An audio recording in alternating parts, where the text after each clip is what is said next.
তাহলে হলদি মাখা জায়েজ আছে। আব্দুর রহমান বিন আওফের যে পিরহনে গতরে হলদি লেগেছিল, তাহলে হলদি মাখা জায়েজ আছে। মুহাদ্দিসিনে কেরাম বলছেন আব্দুর রহমান বিন আওফ হলদি মাখেনি, তার স্ত্রী মেখেছিল হলদি। স্ত্রীর সাথে যে মিলামিশা করেছে, স্ত্রীর গায়ে গা লেগেছে, যার কারণে ওর গায়ের কিছু হলদি তার জামা কাপড়ে লেগেছিল। আসলে আব্দুর রহমান হলদি মাখেনি। তো এই জায়গাতে মুহাদ্দিসিনে কেরাম বলছেন মায়েরা খালারা যদি হলদি মাখতে চাহে তো মুখখানে লাগাবে, হাতে লাগাবে, পায়ে লাগাবে, পুরুষ হলদি লাগাবে না। যদিও লাগাবে তো মুখখানটাতে শুধু লাগাবে। কিন্তু ওরে আল্লাহ, এখন তো মা খালারা বলবে যেগুলা ভাবি টাইপের মানুষ, আরে লিচ্ছি লাগা, নেংটি সাইটে জুট জাত করে হাইন ঠাকারে বলছি রে মরা, যাতে তোর সব জায়গাতে হলদি লাগাইতে পারি রে মরা। কোনো জায়গাতে আইল কি আর যাতে চরুস হ্যাঁ থাকে, উঁচা ঢিপা ঢিপি না হ্যাঁ থাকে রে মরা, সব জায়গাতে হলদি মাখাইবে। কে মাখাইবে হলদি? ভাবি হলদি মাখাইবে, চাস্তো ভাবি হলদি মাখাইবে। আর কে হলদি মাখাবে? গ্রামের লোকেরা হলদি মাখাবে। আর কে হলদি মাখাবে? এই ধরনের যেগুলো শরীয়তে বিবাহ করা যার সাথে আল্লাহ হালাল করেছেন, জায়েজ করেছেন, এই মতো লোকেরা হলদি মাখাবে। ওই মাকে বলবো, খালাকে বলবো, ওই ভাইকে বলবো, ভাই রে খবরদার জীবনে ভাবির হাতের হলদি মাখিয়েন না। হলদি যদি আপনার মাখার ইচ্ছা হয়, হলদি কে মাখাবে? মাকে ডেকে বলবেন, মাকে একটু হলদি গেলে আমাকে মাখিয়ে দেখে মা। নানিকে ডেকে বলবেন, নানিকে একটু হলদি গেলে আমাকে মাখিয়ে দেখে মা। নানি আর দাদিকে ডাকতে বলবেন, দাদিকে একটু হলদি মাখিয়ে দে। আপনি ভাতিজিকে ডাকতে বলবেন, ভাতিজিরে একটু হলদি মাখিয়ে দে। বোনকে ডাকতে বলবেন, বোন রে একটু হলদি মাখিয়ে দে। চাচিকে ডাকতে বলবেন, চাচিকে একটু হলদি মাখিয়ে দে। যার সাথে বিবাহ শরীয়তে হারাম করেছে তাকে আপনি ডাকতে বলবেন, তাকে ডাক দেওয়ার পর আপনাকে সে তারা হলদি লাগাবে। আর শরীয়তে যাদের সাথে বিয়ে করা হালাল ওদের সাথে আপনি বসতে পাবেন না, ওদের হাতের আপনি হলদি লাগাইতে পাবেন না। এখনো আমরা উল্টা পাল্টা কাজ করছি। সুবহানাল্লাহ। এ আমার ভাইয়েরা, তো আজকে মুসলমান আমরা এই যে পান বাতাসা চহড়া নিয়ে ঝগড়া করছি, যেগুলো শরীয়তে কিছু নাই। আর একটু আগে চলেন। এইবারে মা খাদিজা রাদিয়াল্লাহু তাআলা আনহা নিজের সহি নাফিসাকে ডাক দেয়, বলছেন, নাফিসা রে, মোহাম্মদ নামে ছেলেটা খুব ভালো, মোহাম্মদ ছেলেটাকে আমাকে পছন্দ হয়েছে, একটু আমার তরফ থেকে তাকে তুমি পায়গাম দিয়ে দাও, আমি তাকে বিয়ে করতে রাজি আছি। এবার নাফিসা তখন বলছেন, খাদিজা মোহাম্মদ ছেলেটাকে রাজি হবে? তোমার কি মন গাইছে রাজি হবে? তোমার বয়স হয়ে গেল 40 বছর, আর মোহাম্মদ ছেলেটার বয়স হলো মাত্র 25 বছর। কয় বছরকার ফরক হলো? হ্যাঁ, বলছে খাদিজা রে, তোমার বয়স হয়ে গেল 40 বছর, আর মোহাম্মদের ছেলেটার বয়স হলো যুবক ছেলে, 25 বছরকার বয়স, 15 বছরকার পার্থক্য আছে। আমার মনে হয় মোহাম্মদ ছেলেটা কবুল করবে না। ঠিক আছে, যখন তুই বলছিস আমি যাব। হাঁটতে হাঁটতে হাঁটতে এবার নাফিসা যা বলছেন, মোহাম্মদ একটা কথা বলবো তোমাকে ভাইরে। বলছে, কি কথা? বলছে যে এই যে তুমি যার মালে নিয়ে তেজারত করতে গেছিলে খাদিজা, ওকে তুমি বিবাহ করবে? তুমি রাজি আছো? ও তো পায়গাম দিয়েছে তোমার সাথে বিয়ে করবে। মানুষ কে কহিবে নিজে থেকে যে বিয়ে করব? কহিবে কি কেউ? কিন্তু মেলায় লোক কহে দিচ্ছে এখন। যদি বড় হয়ে গেছে, দেখছে আমার সাথী গেলার বিয়ে হয়ে গেছে, ওর বিয়ে যদি না দেন, বিয়ে বহু যদি না ঢোড়েন তো কাম করে বন্ধ করে দিবে, যাবে না কামে। তখন বুঝতে হয় বাপকে যে হ্যাঁ কেনে বেটা কাজে যায় না, ওকে বুঝতে হবে তখন। তো খায়ের যা হোক, এবার তখন বলছেন যে আমি কি বলবো, আমার চাচাকে একটু জিজ্ঞাসা করলে ভালো হয়। চাচার নাম কি? হ্যাঁ, বলছেন চাচাকে জিজ্ঞাসা করো, কারণ তো ওই মালিক। তাকেও যা বললেন, বলছে ঠিক আছে আমার ভাতিজার সাথে আমি কথা বলছি। এবার আবু তালেব ভাতিজাকে বলছেন, ভাতিজা এই সুযোগ মনে হয় আর বারবার পাওয়া যাবে না। ভাতিজা ধনী লোক আছে, মালের দরকার আছে তোমার। আর আবু তালেবও চাচ্ছিলেন যদি এরকম একটা ভালো নেককার দিনদার পরেজগার মেয়ের সাথে আমার বিয়ে লাগিয়ে দিতে পারি ভাতিজার, তাহলে আমারও জিম্মেদারি দায়িত্বটা শেষ হয়ে যাবে, আমার ছেলেটা কত সুখে শান্তিতে খাবে। বলছে ভাতিজা তুমি রাজি হয়ে যাও। ঠিক আছে, বাস 2-4 জন যে বিয়ে হয়ে গেল, বিয়ে হয়ে গেল। আর একটা কথা বলে দিই, ইসলামের যারা দুশ্মন, মুসলমানের যারা দুশ্মন, তারা বলছে তোমাদের নবীকে দেখো কত আইয়াসি গো, 7 বছরকার বয়সের মেয়েকে একটা বিবাহ করেছে। নবীজি যখন বিবাহ করেন, মা আয়েশা রাদিয়াল্লাহু তাআলা আনহাকে ওর বয়স 7 বছর আর ঘর বছর হয়েছিল 9 বছর বয়সে, তখন কত কথা বলেছিলেন। কিন্তু ওই ইসলামের দুশ্মন ওই ভাইরাকে বলবো, যারা ইসলাম বুঝে না, দিন বুঝে না, যে দেখেন নবীজি তো প্রথম বিয়ে করছেন, প্রথম মানুষ কে চাহে যে আমি একটা কুঁয়ারি মেয়ে ছেলেকে বিয়ে না করে, আইভি মেয়ে ছেলেকে বিয়ে না করে, যে একটা বুড়ি ধরনের মেয়ে 40 বছর মোটামুটি বুড়ি হয়ে যায় মেয়ে লোক, এই ধরনের মেয়ে ছেলেকে বিয়ে করব, কিন্তু নবীজি করলেন কেন? ওই টাইম ওই সময়তে যার স্বামী মারা যেত তাকে ভালোভাবে লোকেরা বিয়ে করতো না, তার মান সম্মান কতটুকু বাড়িয়ে দিলেন। এই জন্য কুঁয়ারি বেড ছেলেকে বিয়ে করেন মানান, এটা সুন্নাত তারিকা। কিন্তু যারকে স্বামী মারা গেছে তারাকে যদি বিয়ে করেন তাও নাকি পাবেন। যেমন একটা হাদিসা আছে, আল্লাহ রাসূল সাল্লাল্লাহু আলাইহি ওয়াসাল্লাম একদিন সফর থেকে চলে আসছেন, জাবের রাদিয়াল্লাহু তাআলা আনহু একজন সাহাবী, উনিও নবীর সাথে আছেন। এবার নবীজি একটুখানি দূরে আছেন গ্রাম থেকে, জাবের রাদিয়াল্লাহু তাআলা রাসূলকে বলছেন, হুজুর আপনারা পিছনে এসেন, আমাকে ইজাজত দেন, আমি বাড়িতে যাই। তখন রাসূল বলছেন, জাবের নতুন বিয়ে করেছো নাকি যে বাড়ি যাওয়ার জন্য ছটফট করছো? তখন জাবের রাদিয়াল্লাহু তাআলা বললেন, জি হুজুর আমি বিয়ে করেছি। এবার নবীজি বললেন, যাবের কোন ধরনের মেয়েকে তুমি বিয়ে করেছো? সাইয়াবাকে বিয়ে করেছো না বাকেরাকে বিয়ে করেছো? সাইয়াবা বলা হয় যার স্বামী একবার প্রথম ছিল, স্বামী মারা গেছে কিংবা স্বামী তাকে তালাক দিয়েছে, ওকে সাইয়াবা বলা হয়। যে পুরুষের একবার মজা খেয়েছে তাকে সাইয়াবা বলা হয়।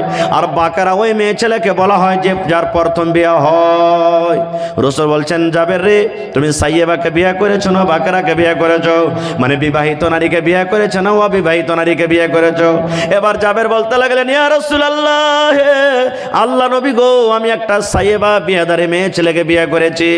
এবার নবীজি বললেন, জাবের রে কেন তুমি একটা কুঁয়ারি মেয়ে ছেলেকে বিয়ে করনি? তুলাইবহা ওয়া তুলাইবকা, তুমি তার সাথে খেলতে কো তোমার সাথে খেলতো। কেন রে জাবের তুমি একটা বিবাহিত নারীকে বিয়ে করেছো, তুমি একটা কুঁয়ারি নারীকে কেন বিয়ে করনি? জাবর কথাটা শোনা ওরে আল্লাহ, জাবেরের মন খান ছোট বড় হইতে লাগলো, চোখ দুটা সরবার করতে লাগলো। দয়ার রাসূল বললেন, জাবের রে কেন তুমি আমার কথাটা শুনে মনে ব্যথা পেয়েছো? কি ব্যাপারটা, তোমার মনটা কেন খারাপ? আমার কথাটা কেন তুমি শুনে মনটা খারাপ করলে? আমি তো এরকম কোনো কথা বলিনি যে তোমার মন খারাপ হয়ে যাবে। আমি শুধু এটাই বললাম, জাবের রে কেন তুমি একটা কুঁয়ারি মেয়ে ছেলেকে বিয়ে করনি, এই কথাটা তুমি আমাকে বললাম।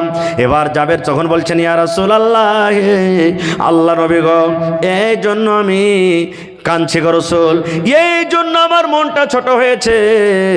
আপনি বললেন কেন একটা কুঁয়ারি মেয়ে ছেলেকে বিয়ে করেনি? আল্লাহ রাসূল গো, আমার ইচ্ছা ছিল, আমিও জানতাম একটা কুঁয়ারি মেয়ে ছেলেকে বিয়ে করব, কিন্তু এই জন্য আমি একটা সাইয়াবা মেয়ে ছেলেকে বিয়ে করেছি। আল্লাহ রাসূল গো, গাজওয়ায়ে উহুদে, উহুদের যুদ্ধে, উহুদের ময়দানে আমার বাপ শহীদ হয়ে গেছেন, আমার বাপ দুনিয়া থেকে চলে গেছেন। এবার আমার বহিনেরা বাড়িতে ছোট ছোট আছে, একটা রয়েতে 7টা আছে, একটা রয়েতে 9টা আছে, 7টা কিংবা 9 জন আমার ছোট ছোট বোন আছে। আল্লাহ নবী গো, ওই আমার বোনেরা এত ছোট হয়ে আছে, নিজে গোসল করতে পারবে না, নিজে কাপড় পিনতে পারবে না, নিজে নিজে সিধা করতে পারবে না, নিজে নিজে তেল গায়ে লাগাইতে পারবে না, নিজের ভালো মন্দ নিজে বুঝতে পারবে না।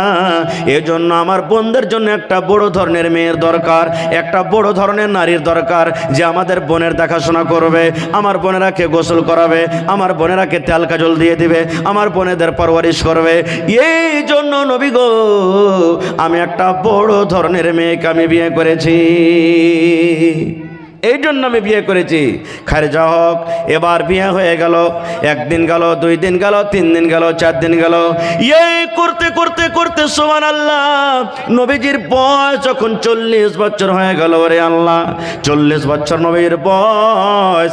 একদিন নবীজি মা খাদিজাকে ডাক দেয়, বলছেন, খাদিজা রে, এখন আমি আর গ্রামে থাকবো না, আমি এখন আর বাড়িতে থাকবো না, এখন আমি আর গ্রামে থাকবো না। স্বামী গো কোথায় যাবেন? বলছে, বিবি রে, মক্কা থেকে দূরে ওই দেখো একটা পাহাড় দেখতে পাও, ওই পাহাড় দেখছো তুমি, ওই হেরা পাহাড়, ওই হেরা পাহাড়ে একটা গর্ত আছে, একটা খাল আছে, ওই খালের ভেতরে আমি থাকবো, ওখানে রাত কাটাবো, ওখানে দিন কাটাবো, ওখানে আল্লাহর ইবাদত করব, ওখানে আল্লাহর বান্দেগি করব, ওখানে আমি আল্লাহর গুণগান করব। এই গ্রামে থাকবো না, গ্রামের লোকেরা মূর্তির পূজা করে, গ্রামের লোকেরা পাথরের পূজা করে, গ্রামের লোকেরা মদ পান করে, গ্রামের লোকেরা জুয়া খেলে, গ্রামের লোকেরা জেনা ব্যভিচার করে, গ্রামের লোকেরা ঠগাঠকি করে, দুনিয়ার যাবতীয় গুনাহ গ্রামের লোকেরা করে। এরকম জায়গাতে আমার মতো লোক থাকতে পারবে না রে খাদিজা। এই জন্য আমি বাড়ি ঘর ছেড়ে ছেড়ে আমি চলে যাব ওই গাড়ে হেরাতে।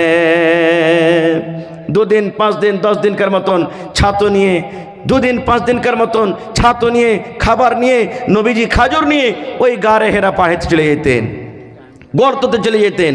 ভাই আমার, বাস শেষ কথা, বাস আর 2-4 মিনিট বলবো, 1-1:30 বাজে যাবে ইনশাল্লাহ, ছেড়ে দেবো।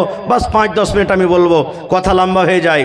এবার চলে যান, মা খাদিজা রাদিয়াল্লাহু তাআলা আনহা মাঝে মাঝে তার কাছে খানা নিয়ে যেতেন। আর একটা কথা বলে দিই এখানে আরও একটা কথা বলে দিই, নবীজি যখন দুনিয়া থেকে আমার ছিলেন, মা খাদিজা রাদিয়াল্লাহু তাআলা আনহা দুনিয়া থেকে যখন চলে গেলেন, মা খাদিজার বেঁচে থাকা কালে নবীজি দ্বিতীয় বিবাহ করেননি।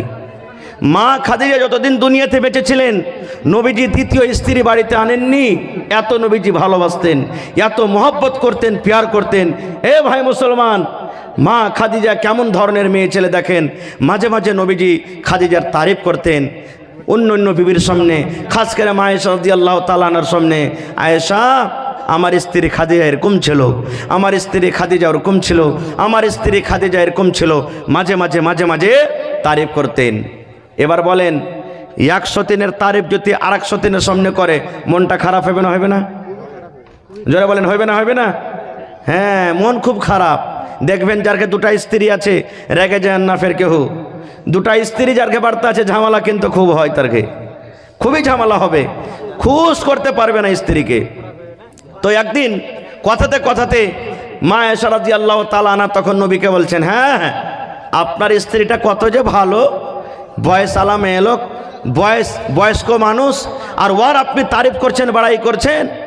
যখন কথাটা বলা, নবীজি আয়েশাকে বলছেন, রে আমার বেবি আয়েশা, শুনে নাও, খবরদার আমার খাদিজাকে তোমরা গালি দিও না, আমার খাদিজাকে তোমরা কথা বলিও না। আমার খাদিজা কেমন মানুষ ছিল তোমরা শুনে নাও। দয়ার নবী নিজে বলছেন, আমার বেবি আয়েশা শুনে নাও, আমি একটা গরিব মানুষ, আমার কাছে মাল ছিল না, আমার কাছে টাকা ছিল না, আমার কাছে দৌলত ছিল না।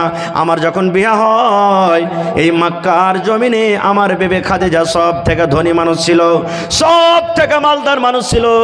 আমার সাথে যখন তার বিয়ে লেগে গেল, আমার খাদিজাকে মক্কার লোকেরা রাগাইত, তার বন্ধুরা রাগাইত, তার সাথীরা রাগাইত, বলতো, খাদিজা রে, তুমি একটা গোলামের সাথে বিয়ে করেছো, একটা ফকিরের সাথে তুমি বিয়ে করেছো, একটা গরিবের সাথে তুমি বিয়ে করেছো। ও খাদিজা, তুমি কেন একটা ধনী লোকের সাথে তুমি বিয়েটা করনি? এরকম রাগাইতো। এই আয়েশা, একদিনকার ঘটনা, আমার খাদিজা আমার পাঞ্জরে কাঁদতে কাঁদতে চলে এসেছে, চোখ দিয়ে ঝরঝর ঝরঝর করে পানি ঝরছে। এবার আমি তখন বললাম, খাদিজা কি ব্যাপারটা, কেন তুমি কাঁদো? এবার বলছে নবীজি, আয়েশা রে, কত আমার জন্য কুরবানি করেছে রে আয়েশা, শুনে নাও। আমার খাদিজা একদিন আমাকে বলছেন, স্বামী গো, আমার যত উট আছে, আমার যত বাড়ি আছে, আমার যত বকরি আছে, আমার যত রাখাল আছে, আমার যত জমি জায়গা আছে, সব আপনাকে দান করে দিলাম, সব দান করে দিলাম গো নবী, সব দান করে দিলাম। আজকে থেকে আমাকে লোকেরাই কথাটা বলবে না যে আমি ফকিরের গরিবের স্ত্রী। আজকে লোকেরা আমাকে কথা বলবে, খাদিজা হলো একটা রাজা ধনী লোকের স্ত্রী। এত মাল যত সব আমাকে দান করে দিয়েছে। আর আমার মা খালার অবস্থা কি জানেন? মায়ের বাড়ি থেকে পালং লেচেছে কিনে, একটু খালি ডাইটা যদি কথা কয়ে দেন না, তো রাইতে কি করবে, মরার বেটা মর, তুই খালি আমার পালঙ্গে চড়ে দেখ, তোর কাঠ খোরাকে ভেঙে দেবো রে মরা। হ্যাঁ, বাপের দেওয়া পালঙ্গে তুই খালি চড়ে দেখ। মোটর সাইকেল দিয়েছে, আমি বলি না যে মোটরসাইকেল দেওয়া যায় যাচ্ছে, এটা কথা বলি না, ফের উল্টা ভাববেন না। হ্যাঁ, যদি একটু খালি টনবন হয়ে যায়, বাপের যদি বেটা হইস, এরা মরার বেটা মরা, বাপের যদি বেটা হয়েছে কিনে চড়। আমার বেটা বাপ দিয়েছে, তার লেগে তুই চড়তে পারছিস, একটা কিনে দেখ। কত উল্টা সাদা করে বলবে না? এবার রাসূল বলছেন, খাদিজা আমার জন্য সমস্ত মালকে লুটিয়ে দিয়েছে, কুরবানি করে দিয়েছে। শুধু তা নয় আয়েশা, একদিন আমি বসে আছি, আল্লাহর ফেরেশতা জিবরিল আমিন আমার কাছে এসেছেন। আসার পর বলছেন, মুহাম্মদ, এই যে আপনার স্ত্রী আপনার কাছে আসছে ঘাটে নিয়ে। আল্লাহ রাসূল বলছেন, আয়েশা রে, আমি বসে আছি, জিবরিল ফেরেশতা আমার কাছে এলেন, আসার পর বলছেন মুহাম্মদ ওই যে আপনার স্ত্রী খাদিজা আপনার কাছে আছে। আল্লাহ রাব্বুল আলামিন তাকে সালাম জানালছেন। কে সালাম দিয়েছেন? আল্লাহ সালাম দিয়েছেন, আর আমি জিবরিল আমিন তাকে সালাম দিলাম। ও নবীজি, আপনার স্ত্রী যখন খাদিজা আপনার পঞ্জরে আসবে, আল্লাহর সালাম আর আমি জিবরিল আমিনের সালাম তাকে জানিয়ে দাও। সুবহানাল্লাহ। একটা মায়ালোক হয়ে আল্লাহর সালাম পেয়েছে। এবার বলেন, যে আল্লাহর সালাম পেয়েছে ওই মায়ালোকটার ভাগ্য নসিব কত বড় হতে পারে? বুঝতে পারছেন তো কত বড় হতে পারে? এবার নবীজি বলছেন, আয়েশা রে, জিবরিল ফেরেশতা শুধু তোমাকে সালাম দিয়েছে, তুমি আল্লাহর সালাম পাওনি।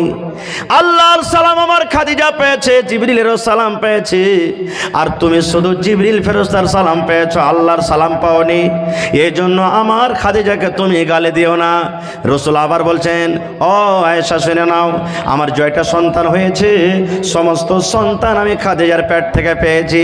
রুকায়াকে খাদিজার পেট থেকে পেয়েছি, উম্মে কুলসুমকে খাদিজার পেট থেকে পেয়েছি, ফাতেমাকে খাদিজার পেট থেকে পেয়েছি, জাইনাবকে খাদিজার পেট থেকে পেয়েছি, আবুল কাসেমকে খাদিজার পেট থেকে পেয়েছি, তাহেরকে খাদিজার পেট থেকে পেয়েছি।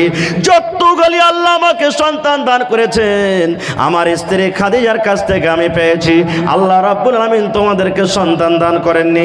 এই জন্য খবরদার খবরদার আমার বিবি খাদিজাকে তোমরা গালি দিও না। কত ভালোবাসতেন স্ত্রীকে, সুবহানাল্লাহ। ভাই আমার, আরও একটা কথা বলে দিই, দেখবেন ঘটনা, নাম নিয়ে বলবো না, চোখে দেখলাম ঘটনা ঘটেছে। একটা লোক বিয়ে করেছে, 10 বছর কেটে গেল, ছেলে পিলে হলো না।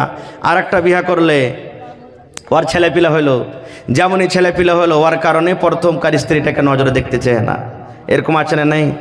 তাকে বলবে, এই তুই বাপের বাড়ি চলে যা, তোর আর দরকার নাই, তুই চলে যা এখন বাড়ি, তোকে আর রাখবো না, তালাক দিয়ে দেবো। এরকম কত ঘটনা দুনিয়াতে ঘটছে ভাই। খবরদার এরকম করবেন না।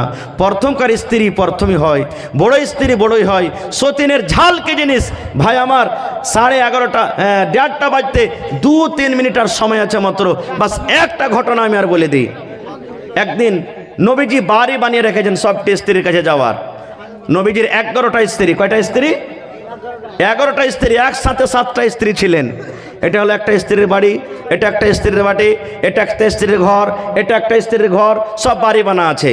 এবার আর একটা কথা বলি, যারকে 2টা 3টা 4টা স্ত্রী বাড়িতে আছে, বাড়ি বানিয়ে বানিয়ে থাকবেন ভাই, আর সবকে ভালো ভালো খাইতে দিবেন একরকম করে, না তো একটাকে ভালো দিবেন আর একটার কাছে পাতাই নেবেন না। কিয়ামতের দিন আল্লাহ রাসূল বলছেন, তোমার ঘাড়খানটা এরকমভাবে টেঁড়ায় থাকবে, কুজা হ্যাঁ তুমি আল্লাহর সামনে যাবে, সব লোকেরা দেখবে, তখন বলবে, এই দেখ এর 2টা স্ত্রী ছিল দুনিয়াতে রে, এই লেগে একটাকে ভালো দেখেছে একটাকে দেখেনি, যার কারণে এর ঘাড়টা টেঁড়ায় গেছে। সতীনের ঝাল কি জিনিস? একটা হাদিস, একটা কোরআন আপনার সামনে রাখছি। নবীজি সমস্ত স্ত্রীদের বাড়িতে আসরের নামাজ পড়তেন আর খবর নিতেন, তোমার বাড়িতে কি খেতে আছে, তোমার বাড়িতে কি খেতে আছে, তুমি কেমন আছো, ভালো মন্দ জিজ্ঞাসা করতেন। তো সমস্ত স্ত্রীদের মধ্যে জাইনাব রাদিয়াল্লাহু তাআলা আনহা আল্লাহ নবীর একজন স্ত্রী, ওর বাড়িতে একটু সময়টা বেশি হয়ে যেত অন্য অন্য স্ত্রী থেকে। হয়তো কোনোদিন ওর বাড়িতে একটু সময়টা বেশি হইত। এবার দেখেন ভাগ করা লিয়েও বাড়িতে ঝগড়া হয়, 2টা জায়গায় সত্যি থাকে। দেখবেন যতটি বুড়া পুরানা মানুষ আছেন, 2টা স্ত্রী যদি বিচার করেন না, তো খাওয়া পিন্ধার বিচার হবে না, খালি এটাই বিচার হবে, মৌলভী সাহেব জি, মন্ডল জি, ওইটা ওর স্ত্রী, আমি স্ত্রী, আমার কাছে 2 দিন থাকবে, ওর কাছে কেন 1 দিন থাকবে, আমার কাছে 2 দিন থাকা চাই। এরকম হয় না? হয় কি হয় না? হয়। তো মা আয়েশা রাদিয়াল্লাহু তাআলা আনহা তখন সবটি স্ত্রীকে সাথে লিয়া বলছেন, এই আল্লাহ রাসূল জাইনাবের বাড়িতে কেন বেশি টাইম দিছে, একটু খবর লে তো, কি কারণে জাইনাবের বেশি বাড়তে সময়টা দিছে। এবার খবর নেওয়া হইলো, তো ওর বাড়িতে নবী সাহেব মধু খেতেন। কি খেতেন? কথা বলেন। মধু মানে পকেটের পুরিয়া দোকানের মধু রে ভাই, হ্যাঁ, শাহাদ মধু যেগুলা বল্লা থেকে হয়, মধু খেতেন। মধু খাওয়াটা সুন্নাত। এবার মধু খেতেন। মধু খেতে গেলে একটু জাইনাব রাদিয়াল্লাহু তাআলা আনহা কুন্ডি থেকে হোক নবীর জন্য জোগাড় করে রাখতেন। এবার দের হয়ে যায়, তখন ওরা যুক্তি করছে, মা আয়েশা অন্য অন্য আরো এক দুজনকে যুক্তি করছে, শুন ওর বাড়িতে যদি যাওয়া ছোটাবি তো একটা যুক্তি করবে। বলছে কি? বলছে নবী সাহেব ওর বাড়ি থেকে আসার পর আমার কাছে প্রথমে আসুক বা তোর কাছে আগে যাক, যেমনই আসবে একবারে আসতে মাত্র মুখটাকে ঘুরিয়ে বললাম, আল্লাহ কে রসুল আপকি মুসে মাগাফির কি বুয়াতি হে। মাগাফির একটা ফলের নাম, মানে তাড়ি দারুর মতন মহকিত, মানে সোজাসুজি বুঝলেন হুজুর আপনার মুখ থেকে নাসার মহকনটা আসছে নাকি দারুর মহকন, তাড়ির মহকন আসছে, এই ধরনের একটা ফল ছিল। আর রসুল এগুলা খুব খারাপ মনে করতেন। মা আয়েশা রাদিয়াল্লাহু তাআলা আনহা বলছেন, যেমনই জাইনাবের বাড়ি থেকে হুজুর প্রথমে আমার কাছে এসছে, আর আগে থেকে তো প্ল্যানিং করাই আছে যে ওর বাড়িতে ছুটে গেলে একটা পয়েন্ট খেলতে হবে। যেমনই পাঞ্জরে খাড়া হয়েছে নবীজি মুখখানটাকে টেনে বলছেন, হ্যাঁ মা আয়েশা মুখখানটাকে ঘুরিয়ে বলছেন, হুজুর কেমন কেমন দুর্গন্ধ করছে, আপনার মুখ থেকে মাগাফিরের সেন্ট আসছে, দুর্গন্ধ আসছে। আল্লাহ রসুল এরকম করে বলছেন, কই রে? আমি তো কিছু বুঝতে পারি না, আমি তো জাইনাবের বাড়ি থেকে এলাম, মধু খেয়ে এসেছি, মধু খেয়ে এলাম, মাগাফির করতে পেলাম আমি। তখন বলছেন যে আপনি জানেন না, হইতে পারে যদি ওয়াতি মিলিয়ে দিয়ে থাকে। কি বলছেন? যদি মধুতে রসখানটা মিলিয়ে দিয়ে থাকে, আপনি খেয়েছেন বুঝতে পারেননি। তখন সুবহানাল্লাহ, আল্লাহ রাসূল বললেন, ও আমার বিবি আয়েশা শুনে নাও, আজ থেকে আমি নবীজি মধুকে হারাম করে দিলাম, আজ থেকে পরে আমি আর কোনোদিন জীবনে মধু খাবো না। নবী কি করলেন? মধু হারাম করে দিলেন, আজ থেকে আর মধুতে আমি মুখ দেব না, মধু খাবো না। ওরে আল্লাহ! এবার বলেন আল্লাহ কত বড় ফয়সালা দিয়েছেন নবীকে।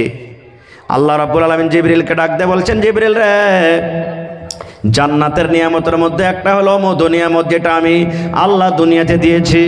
বিবিদের কথা শুনে আমার নবী মধুকে হারাম করে দিয়েছে। আমার নবীকে একটু যায় বলো, নবী গো আপনি মধুকে হারাম করনেওয়ালা কে হইলেন? আল্লাহ মধুকে হালাল করেছেন, আপনি হারাম কেন করলেন? আপনি নিজের স্ত্রীরাকে খুশি করার জন্য, নিজের বিবিরাকে খুশ করার জন্য আমার হালাল করা মধুকে আপনি হারাম করে দিলেন। আল্লাহ সব কথা তখন খুলে কি ঘটনা ঘটেছে সব জানিয়ে দিলেন। তো কেন বললাম, দেখেন সতীনের ঝাল কেমন, দেখেন সতীনের ঝালটা আপনাকে শুধু দেখাইলাম। এ ভাই মুসলমান, আরো একটা কথা দিক থেকে বুঝতে পারলাম, আল্লাহ যে জিনিসটাকে হারাম করেছেন সেটা হারাম, আল্লাহ রসুল যেটাকে হারাম করেছেন সেটা হারাম। আর আল্লাহর যদি আমরা মানুষ কোনো জিনিসকে হালাল হারাম করে দিতে কি হবে? শেষের বেলাতে শেষ পেগাম জালসা এখান থেকে শেষ করছি, একটা মেসেজ আপনাকে দিয়ে যাই, আল্লাহ বাঁচিয়ে রাখে ইনশাল্লাহ এই নবুয়ত থেকে নিয়ে এবার মরা পর্যন্ত আবার নবীজির জীবন কোনোদিন বয়ান করব। এতক্ষণ পর্যন্ত আজকে রাখলাম। তবে শেষ কথা একটু পরীক্ষা করে নিই আপনাদের, নবীজির বাপের নাম কি বলেন তো? জোরে বলেন। নবীজির বাপের নাম আব্দুল্লাহ, মায়ের নাম? নবীজি নিজের বাবাকে দেখেছেন? দেখেননি। নবীজির দাদার নাম কি? নবীজি কোন জায়গাতে পয়দা হয়েছেন? হায় আল্লাহ, একটা লোকে বলছেন মক্কাতে। কোন জায়গাতে? আচ্ছা, নবীজি কয় তারিখে পয়দা হয়েছেন বলেন তো? চাঁদের কয় তারিখে পয়দা হয়েছেন? 9 রবিউল আউয়ালে পয়দা হয়েছেন, এটা সঠিক। আর মেলায় মানুষ বলছে যে 12 রবিউল আউয়ালে পয়দা হয়েছে। নবীজি 12 রবিউল আউয়ালে মারা গেছেন, আর 9 রবিউল আউয়ালেতে জন্ম হয়েছেন। কিন্তু এখন কিছু ভাইয়েরা আমার এমন আছে যে 12 রবিউল মানে যেদিন মারা গেছেন সেদিন রোড জাম করে জশ্ন করছে, জন্মদিন মানাইছে। এক তো জন্মদিন মানা শরীয়তে নেই, ওপর থেকে যেদিন মারা গেছেন সেদিন মানাবে জন্মদিন, যেদিন জন্ম হয়েছে সেদিন লয়। ভাই আমার, শেষ পেগাম, আল্লাহ যে জিনিসটাকে হারাম করেছেন সেটা হারাম, আল্লাহ যে জিনিসটাকে হালাল করেছেন সেটা হারাম। আচ্ছা, আপনারা আজকে ফয়সালা করেন, আপনাদের মুখ থেকে শুনছি। শেষ কথা, শেষ পেগাম দিয়েছি। আল্লাহ রাসূল বলেছেন কুল্লু মুসকিরিন হারাম, যত রকম নাশা আছে সব হারাম। এটা নবীর হাদিস। কার হাদিস? জোরে বলেন, কার হাদিস? নবীর হাদিস।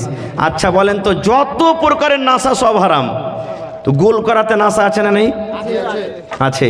যদি বলবেন নাই, তো যে খাই করেন আমাকে একদিন করিয়ে দেখেন। মদ পান করাতে নাশা আছে না নেই? আছে। খাইনি খাওয়াতে নাশা আছে না নেই? বিড়ি সিগারেট খাওয়াতে নাশা আছে না নেই? গুটকা মধু খাওয়াতে নাশা আছে না নেই?